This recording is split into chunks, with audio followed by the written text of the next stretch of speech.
Bonjour, aujourd'hui je vais faire une vidéo spéciale ponceuse car vous êtes beaucoup à me la demander, que ce soit celle qui soit perdue avec les sens de rotation, les vitesses et des fois même lors de l'envoi, il y a des choses dedans, ils ne savent pas à quoi ça sert.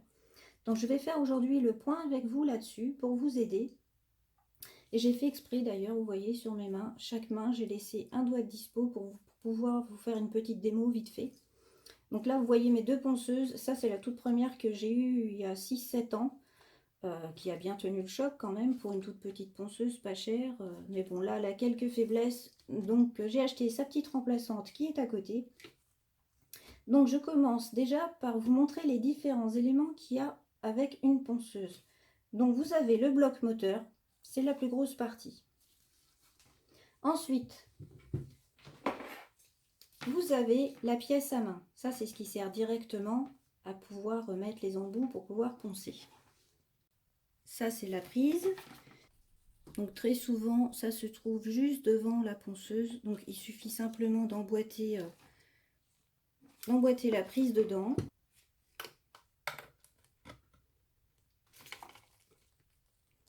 Hop. Donc ensuite, très souvent dans le carton où vous recevez votre ponceuse, vous recevez cet élément que beaucoup se demandent à quoi ça sert. Donc en fait, ça sert simplement à pouvoir poser votre embout dessus quand vous ne travaillez pas. Après, vous avez donc des ponceuses comme les miennes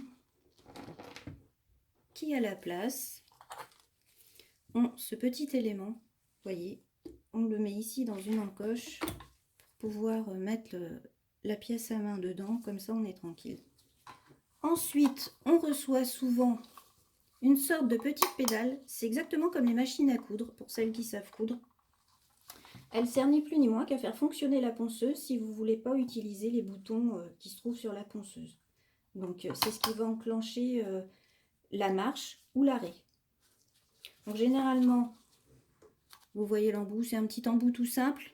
Généralement, il s'emboîte à l'arrière de la ponceuse. J'ai bien dit généralement parce qu'il y a quelques exceptions. Chaque marque a ses petits trucs, a ses petites choses qu'elles veulent changer, comparer, histoire de se marquer un petit peu. Et pour choisir justement si vous voulez utiliser la méthode en utilisant les boutons ou la pédale, vous avez le bouton très souvent qui est pas loin de la prise pour brancher la pédale pour choisir soit le côté main ou soit le côté pied. Donc généralement c'est écrit en anglais, hein, foot ou hand. Donc vous avez juste à choisir si vous voulez utiliser la pédale ou pas. Si vous voulez pas l'utiliser, comme moi d'ailleurs je n'utilise jamais la pédale puisque mon plan de travail est trop haut, je peux pas. Donc je la mets tout simplement pas. Ça sert à rien de la brancher si vous vous en servez pas. Ensuite, pour celles qui achètent des ponceuses sur Amazon, sur tous les sites qui sont de ce genre, et même des fois sur des sites français, on peut avoir la surprise de se retrouver avec une prise qui n'est pas adaptée aux prises françaises, mais anglaises. Donc pour ça, il vous faudra un petit adaptateur de ce genre. Donc là, lui, il est très vieux, il n'est pas très en état, mais bon, je voulais quand même vous montrer à quoi ça ressemblait. Mais ça, vous avez juste à chercher, ça se trouve assez facilement, ce genre d'adaptateur sur Internet, hein. Mais donc si vous voyez que votre prise ne ressemble pas du tout à une prise française, c'est tout simplement que vous avez besoin de cet adaptateur. Vous le cherchez sur Internet pour pouvoir vous en servir sans problème. Votre ponceuse marchera très bien. Donc ensuite, vous avez les boutons. Donc ça, c'est ni plus ni moins que la marche arrêt, avec le voyant qui vous signale si c'est en marche ou en stop. Ici, le bouton pour la vitesse qui se tourne. Donc il y a des ponceuses qui ont des boutons qui sont un peu digitales. Mais bon, généralement, les petites ponceuses comme ça, c'est plus quelque chose qui se tourne ou un bouton qui se pousse. Ça va dépendre des marques. Et ensuite, vous avez bien sûr le fameux petit bouton pour choisir le sens de rotation. Et là, il y en a beaucoup qui sont perdus avec ça. Donc, pour vous y retrouver avec ce sens de rotation, dites-vous que si vous êtes droitière, c'est le côté FWD. Si vous êtes gauchère, vous devez utiliser le côté REV. À savoir que vous, en tant que prothésiste, vu que vous allez l'utiliser de vos deux mains, vu que vous faites vos deux mains et donc vous posez avec chacune de vos mains, donc quand vous allez utiliser votre main droite pour poser sur votre main gauche, vous utilisez le côté pour droitier. Et si à l'inverse, vous devez poser sur votre main droite, mais en utilisant votre main gauche, vous avez juste à le changer pour le mettre sur ce côté. Ensuite, au niveau du choix de la vitesse, parce qu'il y en a beaucoup qui me posent, vraiment beaucoup qui me posent la question pour les vitesses, elles sont perdues, même celles qui des fois ont fait des formations, soit elles ont oublié et donc elles sont perdues, ou soit elles n'ont pas eu le temps de le voir et donc du coup elles ne savent pas. Donc vous voyez mes deux ponceuses, elles ont ces petits indicatifs là qui sont différents. Là on a juste un trait qui est de plus en plus gros, ici on a des couleurs. Donc si vous regardez les deux, ce côté-là sera plus, du moins cette technique-là, c'est plus facile pour s'en sortir pour les débutants. En fait, là où c'est jaune, c'est que ça veut dire que c'est lent. C'est plus toute cette zone-là, ce qu'on va utiliser pour tout ce qui va être préparation de la plaque, pour tout ce qui va être en fait manucure directement sur l'ongle naturel, les cuticules, tout ça. La partie verte, ici, c'est la partie en fait que j'utilise le plus. Que ce soit pour déposer, que ce soit pour limer du gel quand je pose, quand j'ai fait ma construction, tout ça, quand je fais ma mise en forme, c'est plus cette partie-là que je vais utiliser. La partie rouge, c'est très très rare que je m'en serve. Elle me sert qu'à une seule chose en fait, c'est à la résine. Parce que c'est très très dur, donc il faut que ça aille un peu plus vite. Mais sinon, c'est une partie que je me sers très très rarement puisque c'est vraiment pour les matières qui sont très solides. Donc hormis m'en servir pour justement faire une mise en forme sur une pose résine, ça me sert pas. J'aime pas utiliser trop cette partie-là déjà parce que je trouve que ça fatigue les ponceuses, mais aussi parce que je trouve que mes poses en gel sont tout aussi rapides que soit à déposer ou à faire la mise en forme en laissant la partie ici. Après, vous augmentez ou vous diminuez selon le type de gel. C'est vraiment à vous là d'essayer d'arriver à voir ce que ça peut donner. Imaginez votre ponceuse, par exemple les ponceuses là qui ont ce petit bouton qui se pousse d'un côté ou de l'autre pour choisir la vitesse.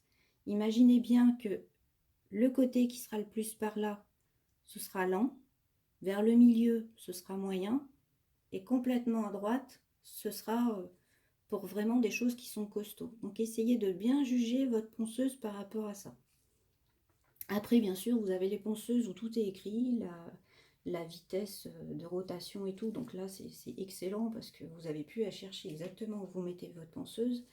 Mais je sais que les débutantes, généralement, commencent avec des petites ponceuses comme ça, pas trop chères. Donc généralement, quand vous recevez une ponceuse, vous avez toujours cet embout qui est déjà dedans. C'est tout à fait normal. Il suffit de l'enlever pour pouvoir mettre vos embouts à vous. Donc il y a une chose qu'il faut savoir avec la pièce à main, c'est qu'il est conseillé d'avoir de toujours laisser quelque chose dedans. Enlever ce qu'il y a dedans et ensuite refermer et la ranger, c'est prendre le risque en fait qu'elle se bloque. Et après, pour la rouvrir, vous risquez de ne pas pouvoir la rouvrir. Je vois plusieurs filles à qui ça arrive.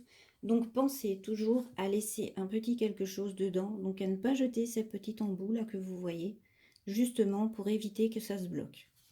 Donc pour pouvoir vous servir de votre pièce à main, vous allez cette petite partie là, la tourner de droite à gauche. Et il faut bien la tourner jusqu'au petit clic. Je pense que vous l'avez entendu dans la vidéo. Et vous voyez, ça sort tout seul. Il n'y a pas besoin de forcer, pas besoin de s'énerver ni de prendre de pince. Donc là, vous voyez, c'est en fait cette petite partie qui s'écarte quand on tourne. Ensuite, vous pouvez mettre dedans l'embout de votre choix. Et là, vous allez tourner dans le sens contraire de la même façon. Voilà. Il faut bien le bloquer pour être sûr que c'est bien mis, pour pas avoir de soucis après. Donc je vais commencer en utilisant ma main droite. Donc j'allume la machine. Je vérifie que le bouton ici est bien du côté FWD, puisque ça va être la main droite que je vais me servir. Donc ensuite, il suffit de choisir la vitesse de rotation pour qu'elle commence à fonctionner. Donc là, vu que je veux déposer du gel et qui s'en va facilement, ce n'est pas un gel trop dur, je tourne mon bouton à peu près par ici. Il se trouve là. Vous voyez, c'est même pas encore complètement au milieu. Pas besoin d'aller trop vite, ça sert strictement à rien, à part faire chauffer la plaque. L'autre chose qui est bien pour éviter justement d'avoir besoin de mettre sa ponceuse avec un nombre de tours très haut, c'est de bien choisir son embout. Donc là, par exemple, je veux déposer du gel. Il n'est pas très très dur, mais c'est quand même assez solide vu que c'est une dépose. Donc là, vous voyez, j'ai choisi un embout qui est fait pour tout ce qui est quand même assez solide. C'est le tout en fait qui permet quand même d'aller plus vite. Il faut bien choisir l'embout, ce qui permet justement d'éviter d'être obligé de mettre le nombre de tours trop fort et donc de prendre le risque peut-être de faire des dégâts. Donc désolée pour le son, mais je suis obligée de le laisser, sinon vous n'allez pas pouvoir comprendre ce que je vais vous montrer puisque je vais vous expliquer en même temps. Donc quand on est droitier, on met donc le sens de rotation pour droitier, FWD, et ensuite on va poncer de la droite vers la gauche.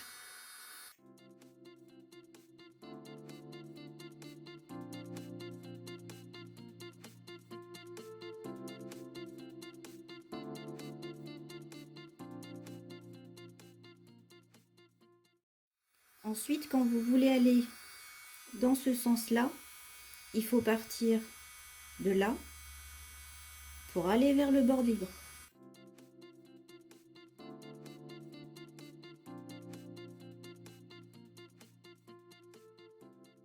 Pour faire les petits endroits qui sont comme ici, sur les côtés, vous utilisez la petite pointe.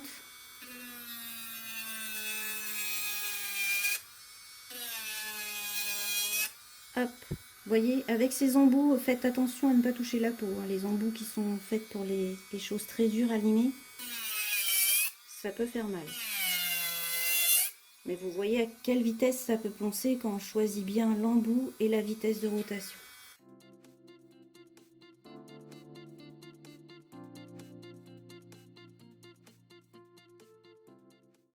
Donc voilà, si à un moment vous avez besoin d'aller dans l'autre sens, vous avez vu, j'ai fait ici en allant comme ça.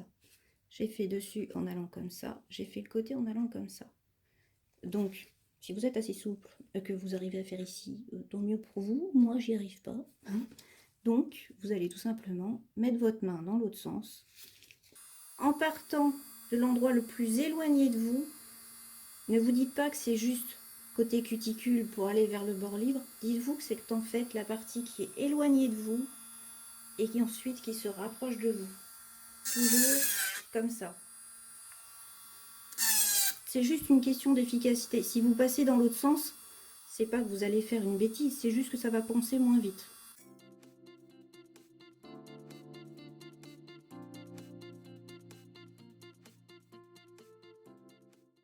Ensuite, pour le bord libre, ce que je vous conseille, c'est d'aller dans le sens contraire. Vous allez par exemple mettre le côté pour droitier, donc FWD, mais vous allez partir de ce côté-là vers l'autre côté, donc de la gauche vers la droite.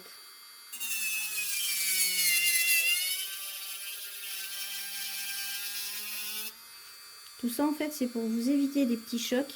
Si vous partez dans le sens normal comme on fait ici comme ça, si vous faites pareil ici dans ce sens, à la fin vous avez comme des chocs et c'est très désagréable pour les clientes. Donc pour que ce soit plus doux, dans l'autre sens. On commence à gauche pour finir à droite.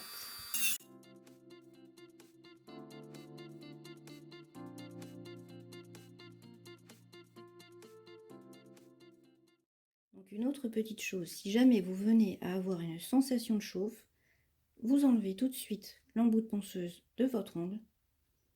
Vous attendez que la sensation parte, vous secouez votre main même pour que ça parte plus vite. Soit que vous appuyez trop fort, donc ça ne sert à rien d'appuyer, ou soit que vous passez trop de fois dessus. Il faut savoir que plus on passe sur l'ongle, plus ça chauffe.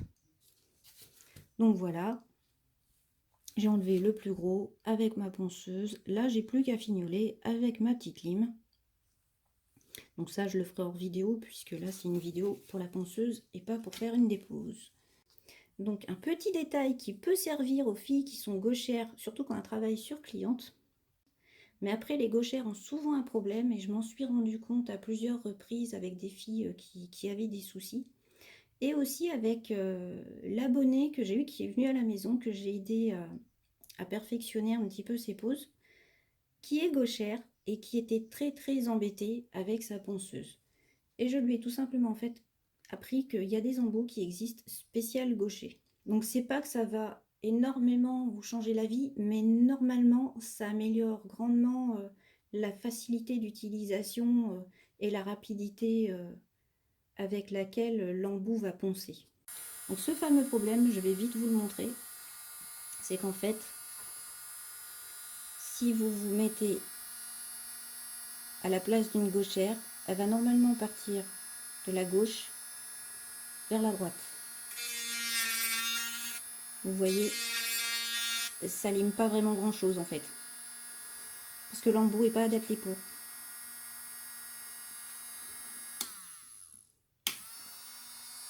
Alors si je me remets dans le bon sens, droitière, droite, gauche,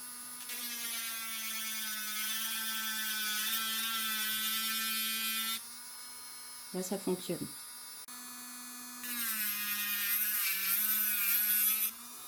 Donc vous voyez, pour les gauchères en fait, il faut soit que vous achetiez ces fameux embouts qui sont spécial gauchers pour que vous puissiez déposer ou utiliser votre ponceuse comme vous devriez le faire par rapport à votre main, ou soit vous êtes obligé d'avoir des embouts droitiers puisqu'ils sont moins chers. Il y en a des fois, elles n'ont pas le choix, mais dans ce cas-là, il faut l'utiliser comme si vous étiez une droitière.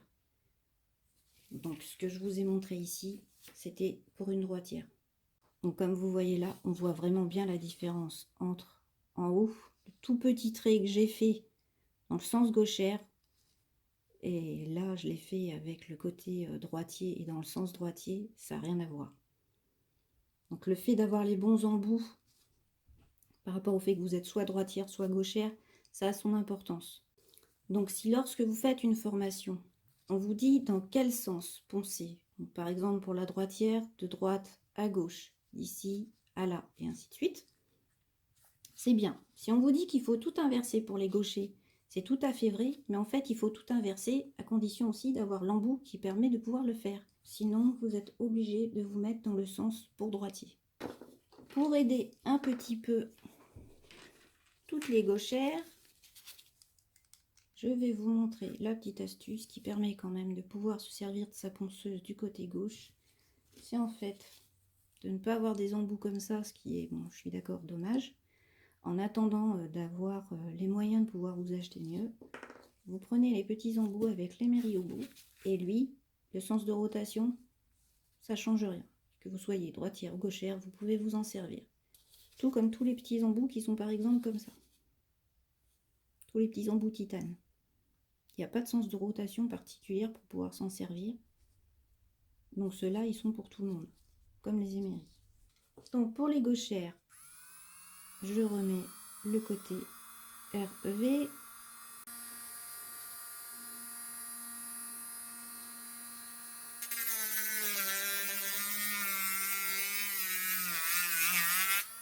Vous voyez, d'un seul coup, ça marche beaucoup mieux.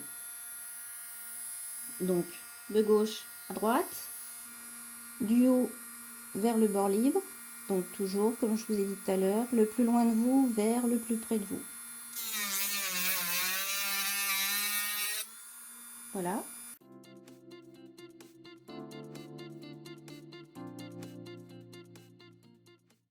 Et même astuce que tout à l'heure. Donc là, par exemple, c'est le pouce. Donc là, je peux le faire, il n'y a pas de souci. Donc là, dans ce sens.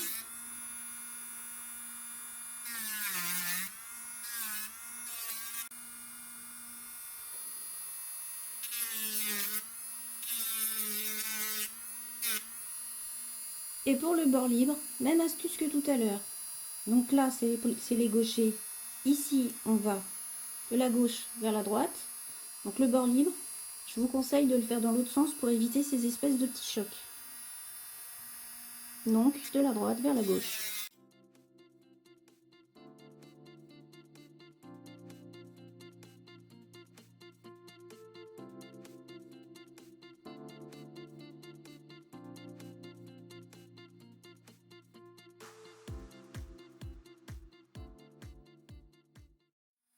assez raccourci et sans avoir cette sensation de petit choc.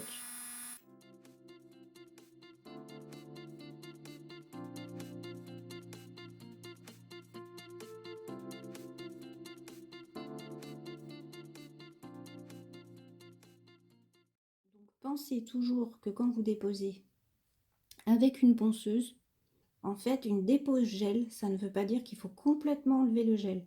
Il faut en laisser une ultra fine couche qui va permettre à l'ongle de pouvoir résister en attendant de retrouver sa solidité naturelle.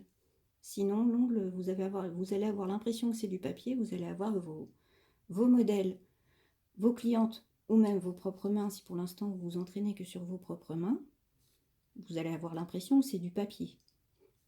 Et en fait, ça vous fait ça tout simplement parce que l'ongle n'a pas été à l'air naturel pendant un certain temps. Donc, c'est pas qu'il est abîmé, ça n'a rien à voir avec ça. C'est juste que d'être enfermé sous le gel, il a reçu plus d'hydratation par le dessous. Au niveau du lit de l'ongle, la circulation du sang hydrate plus l'ongle, ce qui fait que ça le ramollit, tout simplement. Un petit peu comme si vous mettiez vos mains dans l'eau pendant un certain temps, vos ongles sont mous. Ben là, c'est exactement le même principe.